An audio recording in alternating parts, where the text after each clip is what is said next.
Bismillahirrohmanirrohim. Alhamdulillahi robbil alamin va salatu vassalamu ala rasulina Muhammad va ala alihi va ashabihi ajmain. Allohumma salli ala sayyidina Muhammad, Allohumma salli ala sayyidina Muhammad, Allohumma salli ala sayyidina Muhammad. Payg'ambarimiz Muhammad Mustafa sallallohu alayhi vasallamga beadad durudu salomlar bo'lsin. Assalomu alaykum aziz yurtdoshlar, aziz muxlislar. Bugun insonlar, ya'ni muxlislarimizni talablariga binoan ichdagi amal, ya'ni sehr joduni qanday qilib tushirsa bo'ladi degan savolga bir surani e'tiboringizga havola etamiz. Qur'oni Karim har bir dardga shifodir. Qur'on oyatlarini ichida Infitor surasi deb nom olgan bir sura bor.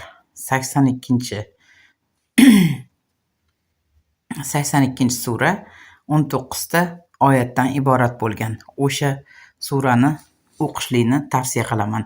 Bismillahirrohmanirrohim. Izas samaa'un fattarat va izal kawakibun tassarat va izal buharu fujjirat va izal quburu bussirat. Alimat nafsum ma qaddamat va ahharat.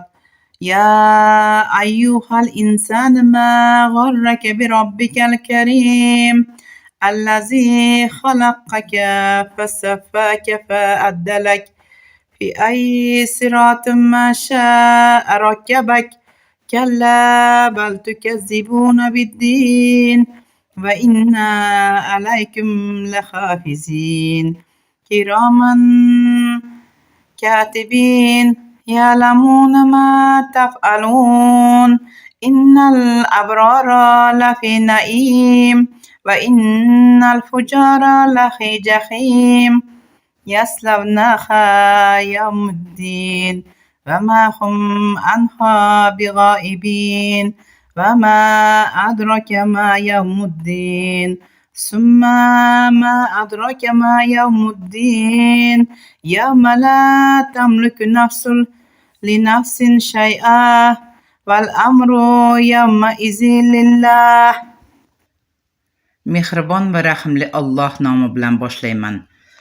Makkada nozil qilingan Infitor surasi 19 ta oyatdan iborat.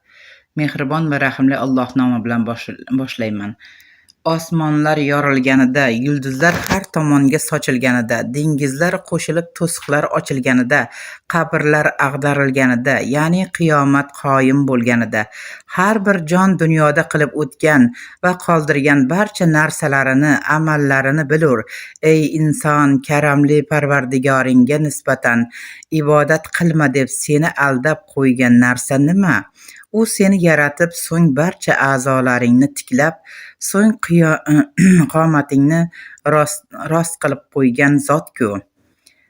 U seni o'zi qaysi sur'atda xohlagan bo'lsa, o'sha sur'atda tarkib toptirdi-ku. Yo'q, balki sizlar jazo kunini yolg'on dersizlar. Holbuki sizlarning ustingizda barcha so'zingiz va ishingizni yodlab turuvchi farishtalar bor. Ular nomai amalga yozuvchi ulug' zotlardir. Ular siz qilayotgan ishlarni bilurlar. Albatta, yaxshilar, mo'minlar ne'mat jannatdadirlar. Fojirlar, kofirlar esa do'zaxdadirlar. Ular unda jazo kunida kuygaylar. Unda do'zaxdan g'oyib bo'luvchi, qutuluvchi emasdirlar. Ey Muhammad, jazo kuni nima ekanini sizga ne ham anglatur. So'ngra yana jazo kuni nima ekanini sizga ne ham anglatur. U kunda hech bir jon boshqa bir jon uchun biror narsa qilishga, yordamga ega bo'lmas. U kuni barcha ish Allohga havola qilinuvchidir. Mana shu surani 41 marta suvga dam urgan holatda 41 kun davomida ichsangiz, o'sha suvdan olib yuvinsangiz, inshaalloh taolo sizning ichingizdagi sehr jodu, ilmi amal hammasi, sehr joduni barcha muammolari yo'q bo'ladi. Avvalambor Allohim taologa beadad shukrlar deng. Allohim taologa sig'ining, uni o'zigagina ishoning. Payg'ambarimiz Muhammad Mustafa sallallohu alayhi vasallamga salovat bilan, zikr bilan boshlang. Hammangizni, barcha dardlaringizga Allohim taolo o'zi shifo ato aylasin. E'tiboringiz uchun rahmat.